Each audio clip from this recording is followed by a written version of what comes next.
Well, let's get the views now of two MPs, the Conservative George Freeman, who is the Prime Minister's former policy advisor, and the Labour MP, Stephen Kinnock.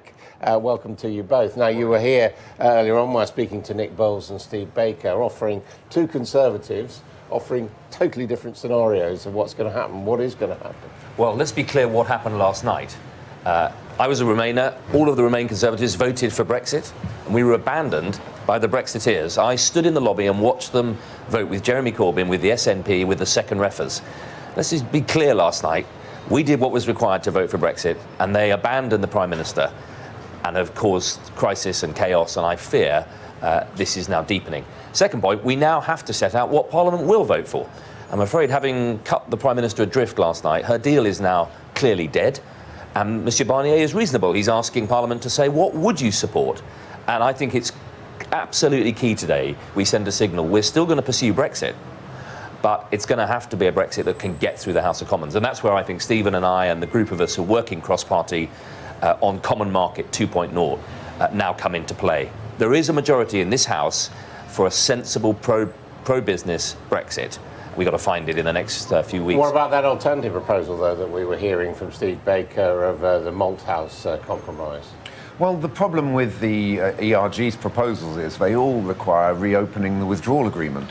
The European Union has made it crystal clear for the umpteenth time.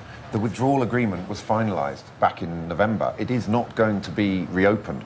So the Unless we come back and ask for softer terms and say we're going to have a soft Brexit, they would agree to that, wouldn't they? What they are open to is renegotiating the political declaration on the future relationship. That's wide open. They've made that absolutely clear. They've made it clear from the start that a Norway-based Brexit, Common Market 2.0, as George and I are campaigning for, is on the table. It has been on the table from the start. So the huge advantage of our proposal is there's a majority for it in Parliament. There's always been a majority for a sensible, pragmatic, bridge-building Brexit, and it would be swiftly and rapidly accepted by the European Union. How confident are you that there's a majority for it, Paul? We are working closely with Jeremy Corbyn. A number of us had a very good meeting with him last week. I think we're quite close to securing. You mean you? Myself, Nick Bowles, Lucy Powell, and Oliver Letwin went into that particular meeting, but George is working very closely with us and a whole range of other Conservative colleagues. I think we're close to securing the Labour whip to support this proposal. I really hope that the Prime Minister will now pivot, will realise that something has to give here. We need a fundamental rethink, and she will also whip for it. We would then have, by far, the numbers that we need. But even if she won't, I think there is a sufficient number of Conservative MPs, sensible Conservative MPs who live in the real world like George does, who would back this But option. see, how do you get there? Because there's 16 days to go.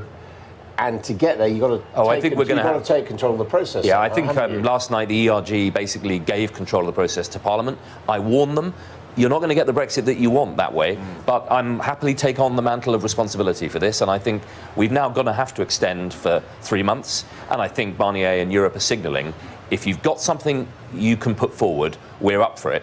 And I think there is a majority in the House, even, dare I say it, possibly without Jeremy Corbyn whipping it. There is a majority. There are a large number of Labour MPs. But where's this majority going to emerge? I think for a common emerge in the next few days, isn't it? I think it's already there. It's needing permission to emerge, which is what last night has given it.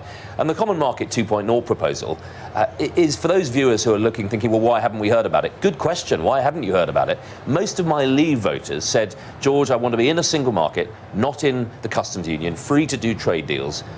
I want to be in the common market, not in a political union. And this proposal, EFTA, the European Free Trade Area, provides exactly that. In the single market, not in the customs union, not subject to the ECJ, EFTA court, British judges, free to do trade deals. It's pretty good, and I think that's where the centre of gravity is. But if there's this majority, why hasn't it emerged so far? Well, it's a latent majority because of the number of Tory loyalists, such as George, who've been voting for Theresa May's deal. I think they've been waiting for the final nail in the coffin of that deal. That nail was driven into the coffin last night. It is now time for a fundamental change of approach. What I would also say is that our motion for Common Market 2.0 will be a backbench-driven motion. That's absolutely key. But what we will require, you don't get a majority in this place unless you have some kind of block vote. That is the and we could also call it Norway of the matter. plus, could we? Yeah, look, I mean, we changed the Norway wording because we are not Norway. We would create a completely new pole of influence. It's an exciting opportunity, to, not just a reset moment for the United Kingdom, but also a reset moment for Europe. That's a key point, Adam. Europe has always had two groups in it, the deeper, closer federal group and the trading group. And I think Norway 2.0, Common Market 2.0, would give us a two-tier Europe, and Britain would be leading that outer ring. And can you do this with a croaking, broken Theresa May in charge? I think last night Theresa May signalled, I am Parliament's servant now, and Parliament's got to come together. I think we can do it and deliver a one-nation... Yeah, I think she'll do it for us. A one-nation Brexit that moderates on both sides of the House can agree, and the public will say, hallelujah, Parliament has worked, we're going to deliver a sensible Brexit and get back to the domestic agenda that is getting ever more urgent. OK, thank you both. Take back control. OK, thank you both very much indeed.